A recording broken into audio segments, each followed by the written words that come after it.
They're scrambling to find a bill that they can pass on the floor. I don't know if you want to call this, on Trump's part, a rookie's error, but you don't find a day and say we're going to pass a bill. You build your consensus in your caucus, and when you're ready, you set the date to bring it to the floor. Rookie's error, Donald Trump. You may be a great negotiator. Rookie's error for bringing this up on a day when clearly you're not ready. Nancy Pelosi earlier today, twisting the knife. And say what you will about Nancy Pelosi, even her sworn political enemies will tell you that she knows how to count. She knows how to count votes, and she knows how to hold Democrats together. You haven't heard much, have you, about Democrats planning on voting with the Republicans to repeal Obamacare, right? That's because there aren't any Democrats planning on voting with Republicans on this. None. Republicans didn't even try to get Democrats to vote with them on this. They were sure they could do it all on their own. After all, they do have a big Republican majority in the House, right? This is their big idea. Well, as of right now, Republicans haven't taken the vote they said they would take on this tonight. They pulled it. They said instead say they plan to vote on it tomorrow, whether they have the votes or not. Here was Paul Ryan just a few minutes ago. Hi, everybody. For 7.5 years, we have been promising the American people that we will repeal and replace this broken law because it's collapsing and it's failing families.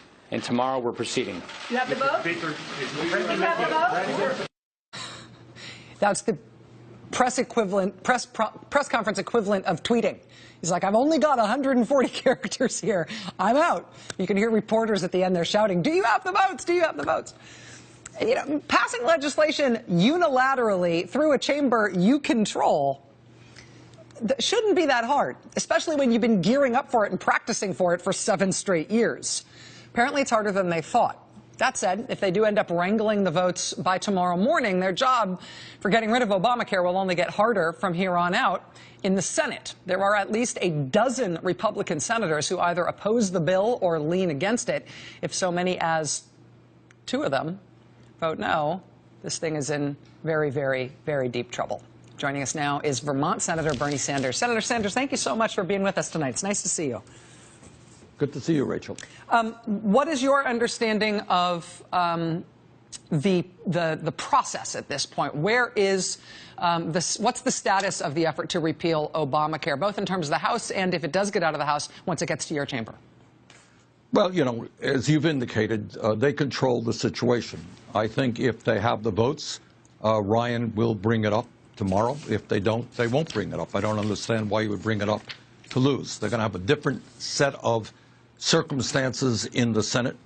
And our job is to do everything that we can to explain to the American people in Kentucky, in West Virginia, in Arizona, in Nevada, and all of these so-called red states, what a disaster this plan would be to their lives. To explain to them that Donald Trump, and many of them voted for Trump, lied to them when he said he was going to protect the interests of working people. You don't throw 24 million people off of health insurance. You don't tell seniors that their premiums are going to soar. You don't cut Medicaid, which not only will impact low-income people, but it will impact middle-income people whose parents are in nursing homes. You don't cut Medicaid by almost $900 billion. And by the way, in the midst of all of that, give $300 billion in tax breaks to the top 2% and more tax breaks to the drug companies and the insurance companies. So our job right now, and you're seeing this all over the country, some of the clips that you presented indicate this, people are catching on. And they are telling their Republican representatives, do not sell us out. Do not let my mother die because she can't afford health care under your plan. And our job is to accelerate that effort, to get people to stand up and fight back in a way that we have not seen in the modern history of this country. Because, Rachel, if they get away with this, they're going to keep on coming. And it will be Social Security next. It'll be the Veterans Administration after that, et cetera, et cetera. This is a war against the working people. And our job is to stand up and tell the billionaire class they're not going to kill thousands of people with a terrible proposal like this. Senator, your your greatest skill in politics, your whole orientation toward politics, is to bring Washington basically before the American people, to make the concerns of the country resonate in Washington in a way that they don't through normal and corporate political power channels. You've been a real organizer around these things, and I feel like I'm watching two eventualities that you would have hoped and prayed for whether or not you expected them. We've got 17% approval rating nationwide for this bill that you just described in such devastating terms. We have seen unprecedented activism, not just against the administration broadly, but in favor of saving the Affordable Care Act in not just every state in the country, but every congressional district in the country. Sustained, intense human activism on this stuff. And yet, it's close. It may pass the House tomorrow. What are we learning through this process, seeing the civic engagement in the American people on this issue, about the way that translates to Washington and about how you can make that concern and that passion into political outcomes in D.C.? Rachel, what we are seeing is that when the American people begin to move, you know, Republicans historically had their town meetings and 30 or 50 of their friends would show up and they talk about cutting the deficit and cutting Social Security and Medicare, and everybody would applaud. But now you're seeing people coming and saying, as you've heard on one of your clips, if you do this, my wife is going to die, and I'm not going to let you do that. And you're seeing members of Congress, Republicans, having to sneak out the back door or claim, I'm worried about my safety. I can't even hold a town meeting. And that is our goal. I want to give you one example. I want you to think about this. You have a state like Kentucky. It is a poor state, a struggling state. It has been one of the major beneficiaries, along with West Virginia, of the Affordable Care Act. And by the way, let's be clear, the Affordable Care Act has significant problems. I believe in a Medicare for All single-payer program. But you got West Virginia, Kentucky. The rate of uninsured people has gone way, way down. Far fewer people are now uninsured. And you have, say, in Kentucky, Mitch McConnell advocating and leading the effort to end the Affordable Care Act. The question is, how does he think he could get away with, in his own state, throwing hundreds of thousands of people off health insurance? And the reason he thinks he can get away with that, and likely can get away with it, is there is no opposition. Democratic Party is feeble, unable to fight back.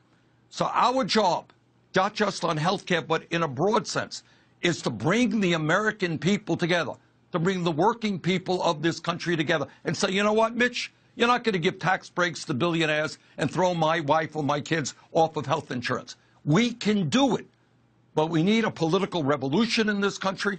We need to have the guts to go into Kentucky and West Virginia and Arizona and Alaska and Maine and Nevada and start bringing those people together. If we do that, we can not only defeat this Republican proposal, I believe we can move to a Medicare for all single-payer system. I believe we can have progressive taxation, demanding Trump and his billionaire friends start paying their fair share of taxes, raise the minimum wage to a living wage, et cetera, et cetera. This is a pivotal moment in American history. Either these guys get away with what they're doing and decimate our people, or else we stand up, fight back, and transform the American society. Senator Bernie Sanders of Vermont. Senator, there is another fight in Washington that has landed on your doorstep, the nomination of a Supreme Court nominee from this president. I understand that Democrats are sort of planning a new stage of that fight. Would you mind sticking around for one more question on that subject, sir? Sure. All right. Senator Bernie Sanders will be back with us to respond to this news that the Democrats intend to cross a Rubicon and filibuster Supreme Court nomination from President Trump. Senator Sanders back with us right after this. Stay with us. Hey there, I'm Chris Hayes from MSNBC. Thanks for watching MSNBC on YouTube. If you want to keep up to date with the videos we're putting out, you can click subscribe just below me or click over on this list to see lots of other great videos. This has been the most extraordinary week in Devin Nunes' career. And it's only Wednesday. On Monday, he chaired an historic hearing in the House of Representatives that was devastating to the President of the United States. The FBI director and the director of the National Security Agency told the House Intelligence Committee that the president lied when he tweeted that President Obama had wiretapped Trump Tower and wiretapped Donald Trump. Devin Nunes, as the Republican chairman of that committee, did not offer one word of defense of the Republican president's tweet, not one word. No Republican member of that committee defended the president. They almost all tried to change the subject to a completely unrelated matter. They expressed concern about leaks to the Washington Post that revealed that Trump National Security Advisor Michael Flynn had lied about his conversations with the Russian ambassador, for which Flynn was then fired. Only, of course, when the Washington Post exposed that Donald Trump had known about those lies for 2 full weeks. That hearing went very, very badly for Donald Trump. Not a single Republican defended him. They did more defending of Michael Flynn. And then today, Chairman Nunes, apparently having obtained some new information about surveillance that incidentally picked up information about people working in the Trump campaign, possibly even Donald Trump, decided to walk that information straight into the place filled with people being investigated by the FBI for possible contacts with the Russian government or Russian agents during and after the presidential campaign. Devin Nunes took that information straight to the White House and straight to President Trump, who we discovered in Devin Nunes' own hearing on Monday is himself being investigated by the FBI for possible contacts during the campaign with Russia or Russian agents. No one in the Congress, no one in Washington had ever seen anything like what we saw today. The best-run committees in the House and Senate are led by Democrats and Republicans who share important information with each other cooperatively. The senior Republican and the senior Democrat do their best to keep each other aware of the committee's business. The intelligence committees have a very special obligation to do that because they're not passing partisan legislative bills. In the intelligence committees, there is no such thing as partisan intelligence, or there isn't supposed to be. It is both in the tradition and the practice of the intelligence committees that the chair of that committee share crucial new information with the senior member of the opposing party on that committee. They don't have to share it with the entire committee. In this case, just the top Democrat, Adam Schiff. Today, Adam Schiff was stunned by what his chairman did. The chairman will need to decide whether he is the chairman of an independent investigation into conduct which includes allegations of potential coordination between the Trump campaign and the Russians, or he is going to act as a surrogate of the White House because he cannot do both. And unfortunately, I think the actions of today throw great doubt into the ability of both the chairman and the committee to conduct the investigation the way it ought to be conducted. Republican Senator John McCain was shocked by what Chairman Nunes did today and said he now thinks the House Intelligence Committee is not capable of doing their job and that a special committee should be appointed. What this is now, really, Greta, is a requirement for a select committee. I believe that there's a better relationship in the Intelligence Committee in the Senate between Senator Warner and Senator Burr, but this just shows a tremendous chasm between the two senior members of the House Intelligence Committee. Republican Senator Lindsey Graham said he could not understand why Chairman Nunes would rush down to the White House. Here is what Chairman Nunes said he told the president. This is information that was brought to me that I thought the president needed to know about incidental collection, where the president himself and others in the Trump transition team were clearly put into intelligence reports that ended up at this White House and across a whole bunch of other agencies. The question everyone in Washington is asking is, why did he do it? Why did he do it? You just heard him say that the information he brought to the White House was already known in the White House. He meant the Obama White House. But what made him think that none of that information was transferred to the Trump White House? And more importantly, what made him think it was his job to serve that information to the Trump White House? One of the answers, just one of the possible many answers, one of those answers is Paul Ryan. Donald Trump is the second person that Devin Nunes gave that information to today. The first was Paul Ryan, his boss in the House of Representatives. And Paul Ryan then told Chairman Nunes to bring it to the president. to completely bypass his committee, to completely ignore the tradition and practice of sharing that with the ranking member of his committee, Adam Schiff. Just run it right down to the White House. And so Paul Ryan left Devin Nunes wide open to accusations that he was running down to the White House to offer some political protection for the damage his committee did to the president on Monday. And the White House immediately tried to use the information exactly that way. Do you feel vindicated by Chairman Zinia's coming over? I somewhat do. I must tell you, I somewhat do. I very much appreciated the fact that they found what they found. Here is the most important single reason that Devin Nunes did what he did today.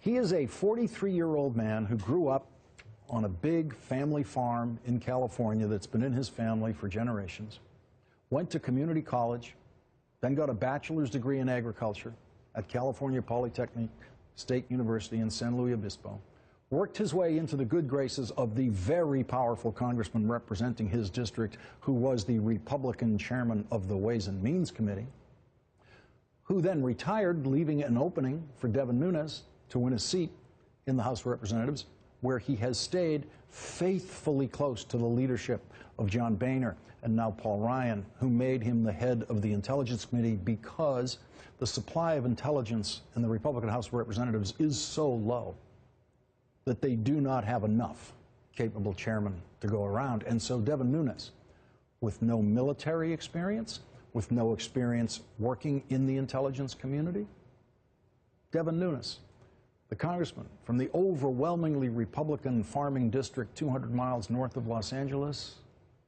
is in way over his head. Way over his head. That's what he showed everyone today. Anyone in Washington who didn't know that already knows it now.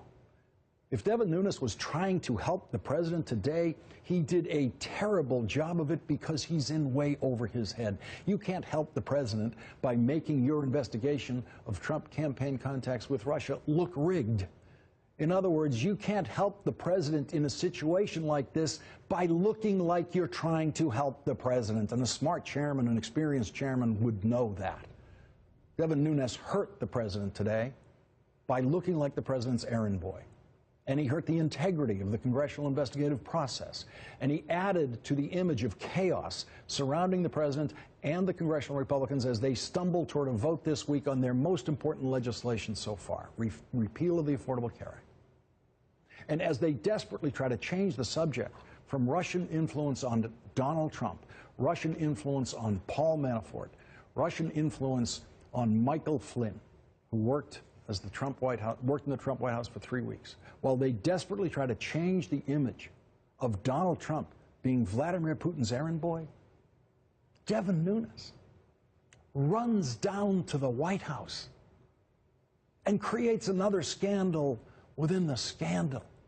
The picture of the chairman who was supposed to be investigating this case running down to the White House to help out in any way he can the people being investigated, looking like Donald Trump's errand boy, and doing it because squeaky clean Paul Ryan told him to. That's the image Paul Ryan has always wanted for himself, a squeaky clean politician who only cares about policy.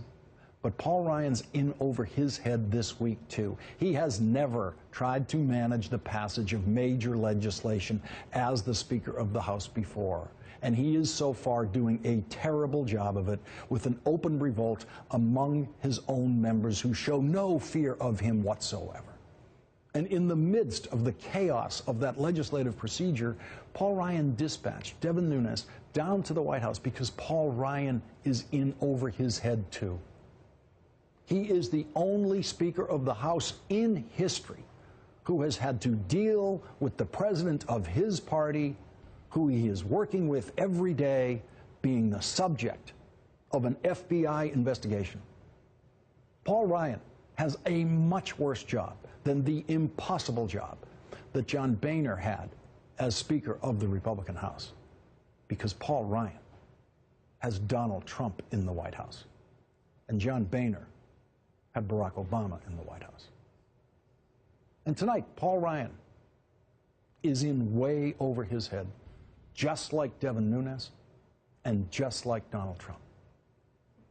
Joining us now, Democratic Congressman Eric Swalwell. He is a member of the House Permanent Select Committee on Intelligence. And Congressman, I just have to ask you, how long did it take for the shock to wear off? Because the traditions of the way your committee operates, as you know, it's a very strong bipartisan history of the operations of that committee. Lawrence, I'm still shocked. This committee for the past 3 years for me has been the most fulfilling thing I've done in Congress, because it's a place you go to find bipartisanship to make the most important decisions. And today our chairman betrayed the independence that our committee must show during one of the most trying times in American history. He should have shared this with the Intelligence Committee first. He never should have shared it with a president whose campaign is under federal criminal investigation. And now I think more than ever, the case has been made that we need an independent, bipartisan commission to get to the bottom of exactly what happened. Are you at the point of actively wanting to give up on your committee's ability to proceed? I actively want to find out how we were so vulnerable, how the Russians were able to attack us, whether any U.S. persons on the Trump campaign were involved, and most importantly, how do we get out of this mess so this never happens again? I'm very disappointed in our chairman, and I think we need to take this outside of Congress to depoliticize it, declassify as much as possible, and debunk the countless myths out there that the president continues to perpetuate. You and Devin Nunes both represent California. You have more ways of running into him and doing business with him than just on the Intelligence Committee. What is it about him, you think, that allowed where he allowed himself to get drawn into this mess this way? What did he miss? You know the person. Why didn't the person you know turn to Congressman Schiff and make the right move?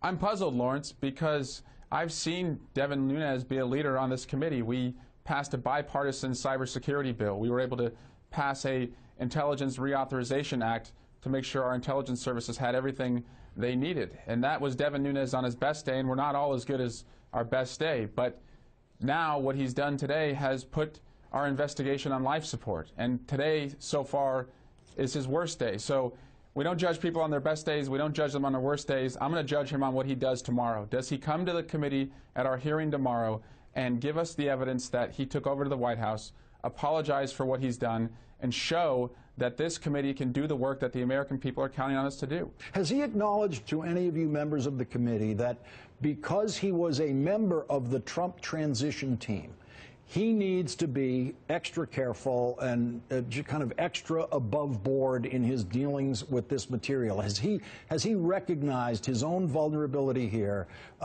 as a member of the Trump transition team and what that means as he goes forward in this investigation? No, and there's always been an asterisk around his leadership because of his connections to the Trump team. But he did agree with our ranking member to follow the evidence. We had an open hearing this week where our concerns about the Trump-Russia ties personally, politically, and financially converged with Russia's attack on our campaign were validated by the FBI director confirming an investigation. But what he has done today, it's really, really setting us back, and the future is in peril. And so he has to divulge to us tomorrow at our 9 o'clock hearing just exactly what's going on. Hey there, I'm Chris Hayes from MSNBC. Thanks for watching MSNBC on YouTube. If you want to keep up to date with the videos we're putting out, you can click subscribe just below me, or click over on this list to see lots of other great videos. Paul Ryan is making a statement right now. Let's take a listen to what the Speaker of the House is saying. Families. And tomorrow we're proceeding. You have the vote? You have the votes? That was very quick. Joining me now is Chris Hayes, the host of a show called All In with Chris Hayes, I do believe, if I get myself properly correct. And also he's in Philadelphia right now promoting his amazing new book, A Colony in a Nation. I highly recommend it. You need to read it. It's a terrific book. So he's doing that tonight and also being on the show, as well as McKay Coppins, who also has great books, but we're not going to promote those tonight because it's Chris Hayes' show. So let's talk a little bit about that. You just saw, Chris, the Speaker of the House walk out to cameras and very briefly say they're going to have a come to Jesus moment, a vote tomorrow morning. But there's this extraordinary piece of reporting as well that the White House has said it's one and done. You either pass it tomorrow or we're dropping, I guess, repeal and replace. What do you make of that? there is so much that I want to say about what's transpired today. I'm looking at the clock there at 8:43, yes. And I've gotten here, and I mean, so the ultimatum is bizarre and fascinating, but I think it belies the fundamental truth, which we've been discussing on this show all along, which is that the president doesn't want to do this and doesn't care about it. In fact, the last few weeks, he keeps saying, like, I can't wait to get this done. I just can't wait to finish it so I can get to the stuff I want to do. He literally has been saying that at every event. Like, oh, when I get to trade, I am going to crush it on trade. It's like, well, you are doing this. So, A, it's not surprising. B, I mean, what is so shocking, and Joy, you mentioned at the top of the show, is the White House does not care what the content of the bill is. Yes. They don't care what's in the bill. The bill isn't some abstraction. It's the entire health insurance market for a nation of 330 million people. You can't just, like, negotiate it like you're doing a development deal in Atlantic City. There are policy effects that they seem to have absolutely no investment in either way. And McKay, the only thing they did seem to care about in the beginning was not letting it be called Trump Care, which is why everyone now calls it Trump Care. But it is weird that the president made a big deal of this on the campaign trail. He just was in Kentucky making a big deal about repeal and replace. Is this a Trump characteristic, that he only cares about getting a deal and that he really actually doesn't seem to care at all about the contents of it?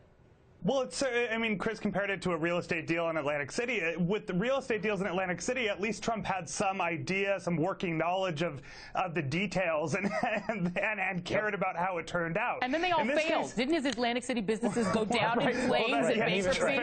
Fair enough. Let's not give him too much credit. But I mean, I think the reality is here. Joy, you earlier in the show teased a segment on the kind of legislative meltdown on Capitol Hill as a massive failure early in the Trump presidency. I think President Trump, who, by the way, could be watching right now, he's a well-known cable news junkie, he hates to hear that, right? Above all, he wants a win. He wants to be able to point to something right now and say, I did that, right? I promised you I would repeal Obamacare, and I did it. I think Chris is right that he doesn't know that much about healthcare policy. He doesn't know anything about the legislative process. He just wants it to be done, and what we're seeing is the effect of that, is that he's making promises left and right, just trying to get scrape enough votes to be able to win, and I mean, we're seeing the consequence. It's not turning out well. But Chris, you know, the other thing, it is stunning to me the amount of things that have been picked up, run with like it was the most important thing, and then dropped. Where's the Muslim ban? I'm not saying I want them to do it, but remember, we were all going to die if they didn't do the Muslim ban immediately, and now they don't talk about it anymore. The wall, this was the most important thing, and Mexico's going to pay for it.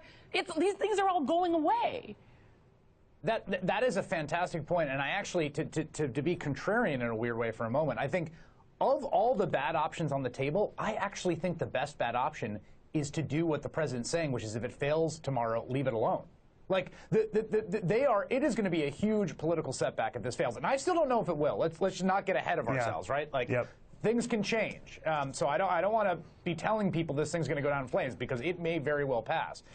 But if it does fail and they just drop it, the cost of substantively making people's health care worse is worse than the short-term political cost of failing to live up to the promise. As bad as that's going to be, as much as it's going to invigorate the opposition, as much as it's going to invite primary challenges, as many political headaches as that will invite, because there will be the smell of defeat around the GOP and around this White House, it is better than passing a bad bill, which I'm not going to get into the substance of what I'm just reading on my phone here about what the House Freedom Caucus is asking for. But it would amount to a wholesale rollback of the most popular parts of the Affordable Care Act and a complete deregulation of the insurance industry, coupled with massive subsidies, which would be a recipe for essentially 1 million different Trump University health insurance operations to spring up and offer people scam insurance and collect federal dollars. That is what will happen if this hybrid monster were to actually become law. And sell those Trump University health plans across state lines, because that's what's supposed to be going to fix health care. Again, let me play you Chris Collins, who's a New York Republican,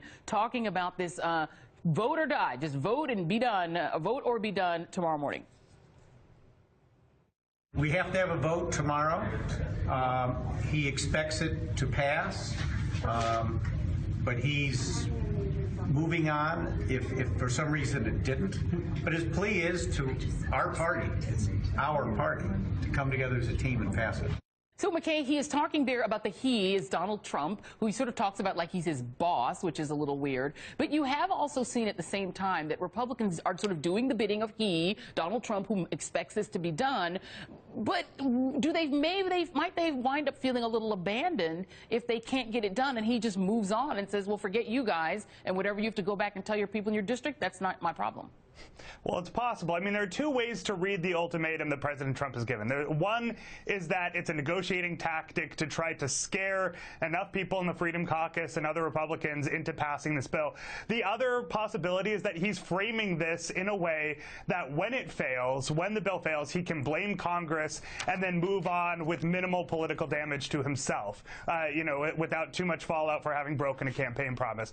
I don't know which one that is. I've heard persuasive cases by conservatives and Republicans just tonight going both ways. But I do think that Republicans are going to have to go home and explain to their constituents why they didn't follow through on the repeal of Obamacare, which they have cast as a massive emergency that needs to be addressed urgently. At the same time, I think a lot of Republicans are also calculating that they don't want to go home and explain to their constituents why they just passed a bill that kind of messes up their health care and massively disrupts the healthcare system. Kind of. They would have to go home and say, congratulations, I took away your Medicaid. I don't know how they think that's good politics. Hey there, I'm Chris Hayes from MSNBC. Thanks for watching MSNBC on YouTube. If you want to keep up to date with the videos we're putting out, you can click subscribe just below me or click over on this list to see lots of other great videos.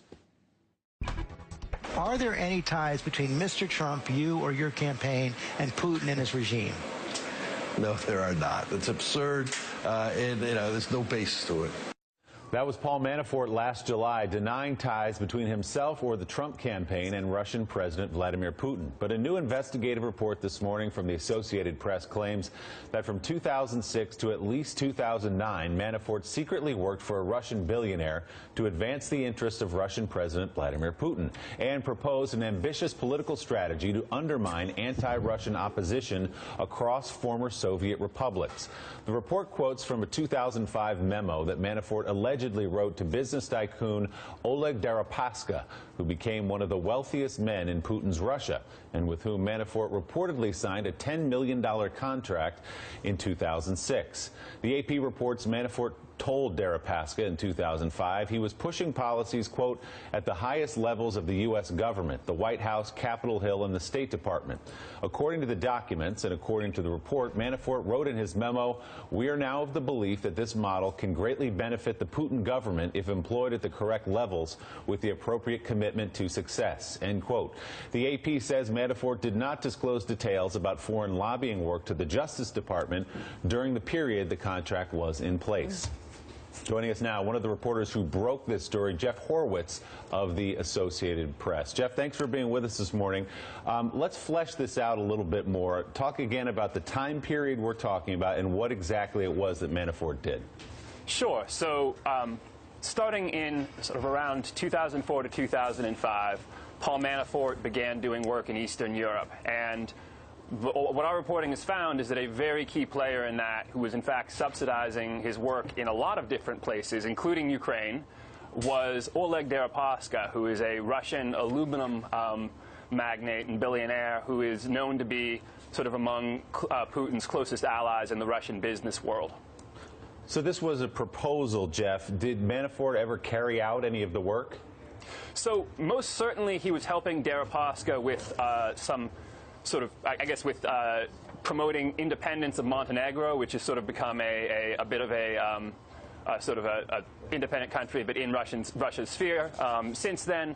And also he was doing work in Ukraine that was very definitely pitched as pro-Russian. There, however, was a much larger and grander plan to sort of undercut future potential orange revolutions, like the one that overthrew a Russia-friendly government in Ukraine. There was a plan to do that we are not sure whether or not it was fully realized. But we do know is that Paul Manafort was offering his services, was claiming his ability to pull strings in Moscow and in the West, and was doing his very best basically to pitch this as something that he was going to provide to Deripaska and the Putin government. So Manafort has replied and responded to your piece. Manafort confirmed he did work for Deripaska in various countries, but said the work was being unfairly cast as inappropriate or nefarious as part of a smear campaign.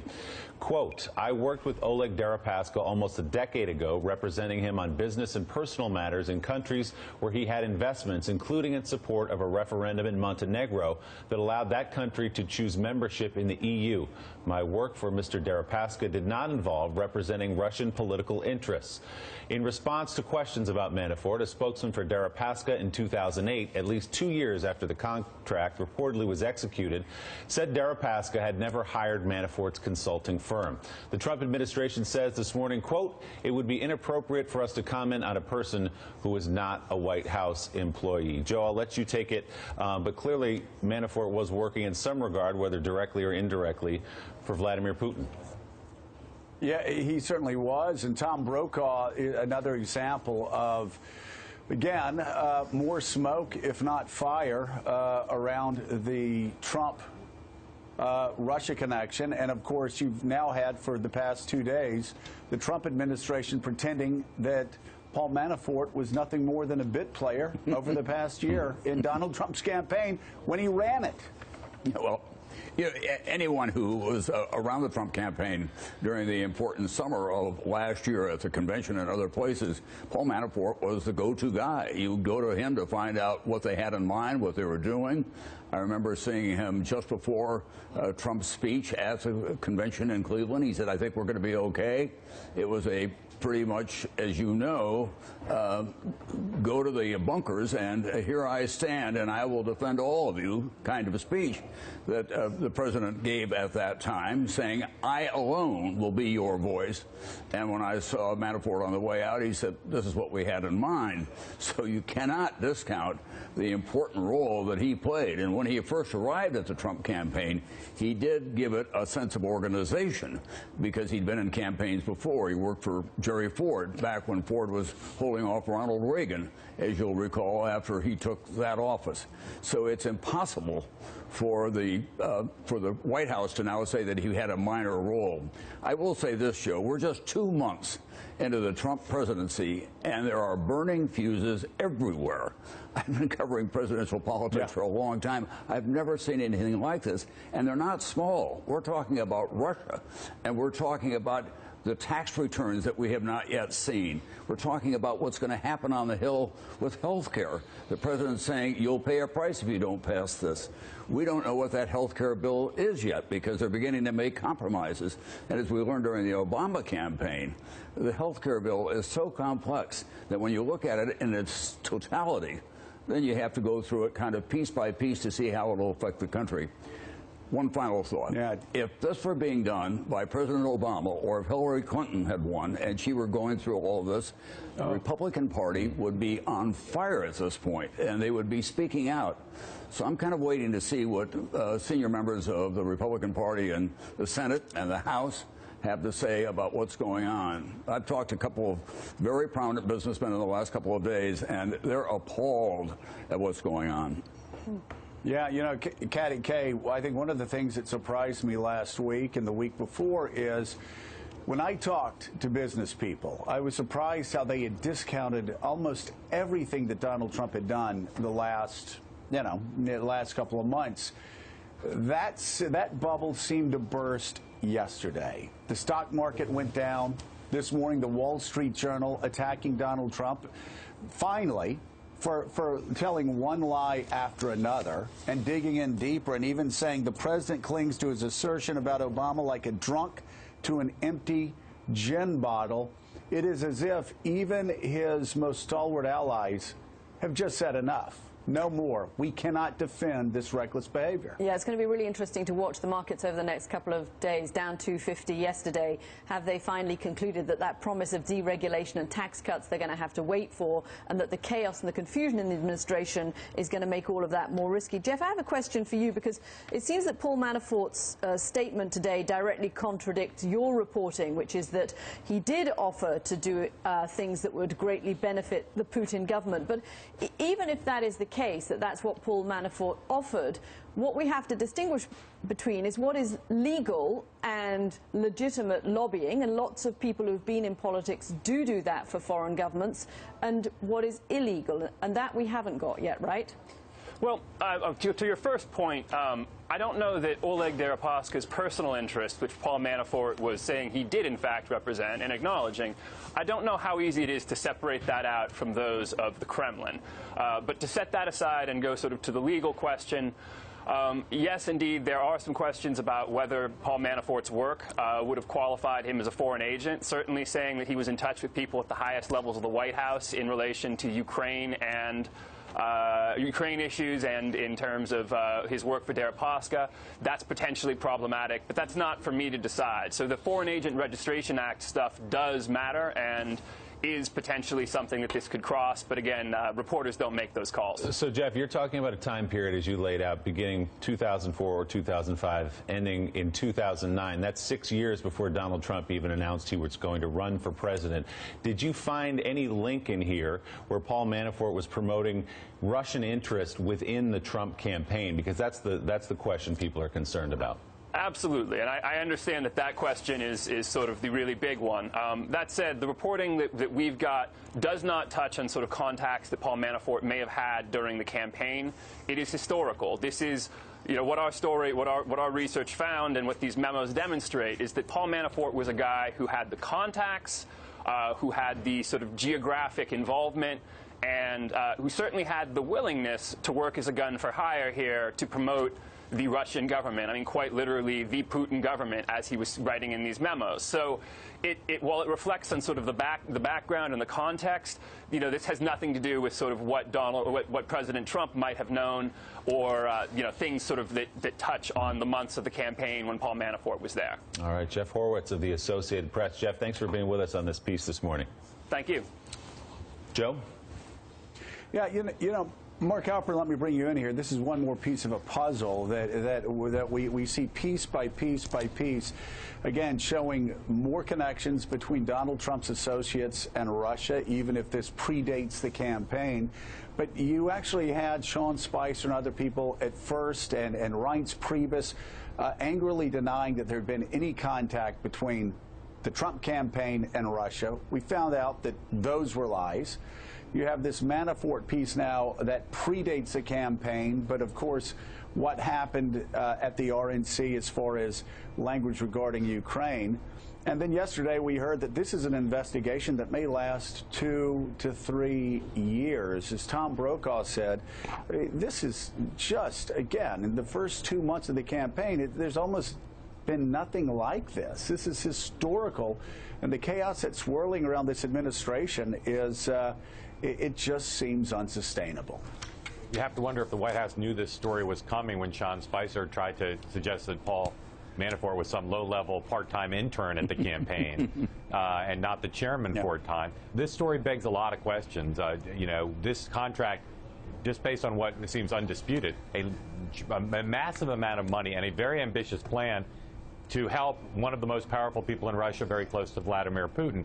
So it begs a lot of questions. What was done for the work? What work was done for the money? Did President Trump know that Paul Manafort had this contract? And does this mean that there are more ties to Russia between Manafort's business interests than have been previously disclosed beyond this one very major contract?